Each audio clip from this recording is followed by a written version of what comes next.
Well, let's take a look at this statement that Biden made Tuesday at the Capitol at the Holocaust Museum's commemoration of Remembrance Days of the Holocaust. Sacred Jewish holiday, the terrorist group Hamas unleashed the deadliest day of the Jewish people since the Holocaust. Driven by ancient desire to wipe out the Jewish people off the face of the earth, over 1,200 innocent people, babies, parents, grandparents, slaughtered in their kibbutz, massacred at a music festival, brutally raped, mutilated, and sexually assaulted. Thousands more carrying wounds, bullets and shrapnel from the memory of that terrible day they endured. Hundreds taken hostage, including survivors of the Shoah. Now, here we are, not 75 years later, but just 7.5 months later, and people are already forgetting. They're already forgetting that Hamas unleashed this terror. It was Hamas that brutalized Israelis. It was Hamas who took and continues to hold hostages. I have not forgotten, nor have you, and we will not forget. And he said that there was a ferocious surge in anti-Semitism. I don't know what metric we're using to count this stuff in, Yeah. right? I mean, the ADL, at this point, I will say the one of the few upsides of the past 6 months is I think that fewer people are taking the ADL as maybe True, right. seriously as they did Yeah. before. Because it's one of those things that, like, if somebody who doesn't know much about politics, they may be like, oh, the ADL, right? Right. Like they're the people that say if you're being racist or not. Yes. Well, it's not so simple. Right. They Green, consider Jewish Voice for Peace a hate group. exactly. So I a mean, protest that they organize is going to be anti-Semitism. Well, yeah, and you look at their little fucking heat map, and it's like, oh, Yeah. for the river to the sea, river to the sea. We've expanded the definition so much that you end up losing sight of what it actually is, right? And I'm not going to claim that nobody is anti-Semitic in the Sure. world. Obviously, people are. I got to say, as an American Jew, does it affect my life much? Frankly, no. It's usually pretty uneducated and marginalized people themselves that are actually pretty anti-Semitic. And frankly, it's in my life and in many Jewish people in America's life, it's not really a factor in whether you can get a job or you can. Sure. There's no structural thing that we're talking about here. Right. And the fact is, like, it is full stop just being used as a way to distract from what's actually going on. And what bothers justify me, genocide. exactly. And it bothers people. I try not to even spend too much time on that, right? Because it's like, yeah, we know that. Like, it's not. There's no use arguing about, like, oh, you could be like, it doesn't fucking matter, right? Yeah. It's on message. And it's like a lot of these protesters I met. The thing is, like, what really drives a lot of pro-Zionist people nuts is if you sound coherent and normal and your message is clear, because they want you to say something fucking crazy. Yeah. And I think it drives people nuts that a lot of people are just like, yeah, man, I think they should stop killing all these people. Right. Or in the case of the protest of the college, like, I think that our college should divest, because I frankly, for me, I would understand you're some Palestinian guy who's going to these colleges.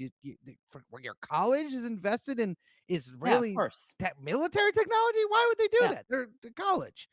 And yeah, it's just it totally drives me nuts. But I think, and it's hard to gauge, because this is a time of high emotion, a lot of political involvement of people that maybe otherwise in their normal life, if things are not, circumstances aren't extraordinary, we're not so involved. But it does seem like the generational divide around Palestine is very real. Yeah. And it seems like, in general, people I know from my life that are not political in any way seem to care about this in a way that feels sincere. And I think they really are just responding to, like, the image after image after image after image of dead women and children and men too. I mean, that's one of these things that people always, but it's extraordinary. Katie, I know that a lot of very let's say agitated Zionist types really dislike you. They for some reason get very agitated around you. And but you know as well as I do that interacting with them, it is psychotic. That video that came out of Austin, I think it was Austin, Texas the other day, that guy like the professor from Bari Weiss's Oh, anti-woke yes. college, like Yeah. flexing Yeah. on that Yeah. the Yeah. little lady. Yeah. One of the most extraordinary things I've ever seen. You don't like it? Go back to jail. You are literally, I'm literally in your face. That's right. you're disrespecting Literally. my religious Why are you wearing a boundaries. mask? Like, If you're so literally. proud, you should be happy with what My you're doing. religious boundaries. What does this have to do with Yeah? religion? You're spewing No. hate. What does You this have to do with disrespect my sense of religion? humanity, bitch. Get the fuck out of my No. The fuck out of here. Get Yeah, who invited you here? Yeah. Go back to jihad. It's funny they've got this whole apparatus that they've set up for so many years that the fucking all the Canary Mission and the fucking uh what are the David Project, all these different things. It at some point, and you saw a lot of this at the beginning, right? They had these trucks of like anti-Semite, this college professor, is an anti-Semite or whatever. It seems like they realized that stuff it just ain't working so hard Yeah. anymore. And I hope too. I don't know how this is going to go. I know you want to talk about this a little bit. I hope too that this bill they're trying to pass in the fucking Senate now, with the IHRA definition being adopted. I hope that finally gets people to understand, after years and years and years and years of it being used as a cudgel, that this is a worthless definition of anti-Semitism. Yes. And this Um, is the House of Representatives already passed this overwhelmingly, right? And it's the Anti-Semitism Awareness Act, which basically encourages the Department of Education to codify a definition of anti-Semitism that includes anti-Zionist criticism of Israel. the thing about this bill in particular is, first of all, the bill links to a fucking website, which is, I got to tell you, not a great idea. Yeah. But it's I think a lot of people started paying attention to the IHRA definition once it was essentially used as a very convenient and a very official sounding way to get Jeremy Corbyn out, Yeah. right? Because if these people could say by the IHRA definition of Jeremy Corbyn, he is an anti-Semite. Right. And who can argue with the IHRA definition of something? Well, first Which of all, stands, by the way, for the International Holocaust Remembrance Alliance. Yeah. which was started by a former Swedish prime minister who, in true social democratic fashion, became a banker after his Yes, tenure. that is right. Yeah. It is, it's a definition that is, Foreign person. yes, which is, I love it when someone's last name is Person. Yeah. Very Scandinavian thing to be last named, is. but it's it replaced a pretty equally fraught definition that was used by the EU for a number of years. That it was a different definition, but it also equated, although I believe it in more generic terms, criticism with Israel as sort of modern form of anti-Semitism. It's a pretty broad definition, and I think the first time that I read it, I was sort of struck by how imprecise it actually was in many ways, and then very precise in certain ways, right? Like you weren't able to call Israel racist or Zionism racist, which I always believed was a response, a sort of mealy mouth response to the UN resolution, I believe from the 1970s that was voted that said Zionism is racism. Yes. And so it's I think what struck me is, and something I didn't actually know, because I read it and I was like, okay, this is just one of the motherfucking things that they use as a political, this is a weapon in a political arsenal, right? Like, it's not worth taking seriously, but it's not worth learning about too much.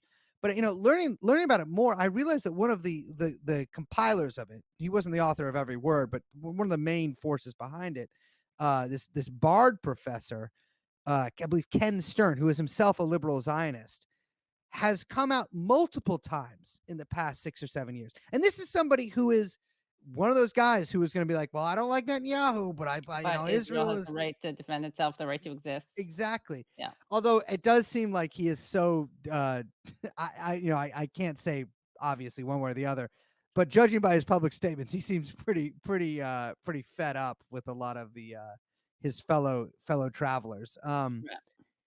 he has come out multiple times, and this is somebody who is behind the definition that is being adopted into law, or perhaps going to be adopted into law by the Senate, and says multiple times this definition should not legally be adopted anywhere as any sort of like law by any kind of lawmaking body, because specifically this definition will be used to tamp down on any kind of dissent towards the Right. Zionist position on Israel. And that is exactly what has happened. I think the Corbyn stuff was really, I think, in many ways a test run. They did do it to Ilhan Omar too, and Yeah. and to I guess other like the progressive whatever Democrat people. They try to do it to Bernie Sanders. Yeah, Bernie Sanders, right? Yeah. Um, it's been a little less successful for whatever reasons, but I think when it is deployed in this Title VI manner, I think we're going to see a lot of there's these we're talking about Canary Mission and all these sort of Zionist groups before. These are people with deep pockets and with a very clear mission.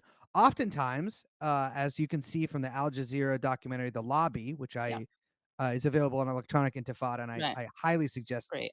any viewers of your show watch. They'll love it.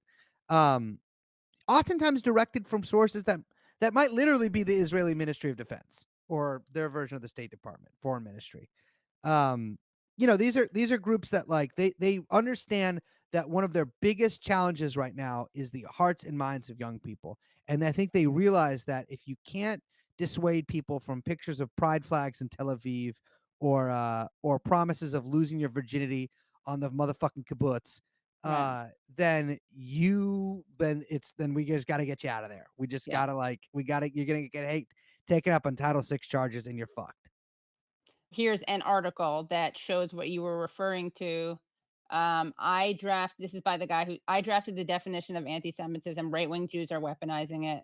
The working definition of anti-Semitism was never intended to silence speech, but that's what Trump's executive order accomplished this week. And now, of course, this is the same thing that's happening now. It's being Mhm. codified. They're attempting to codify it.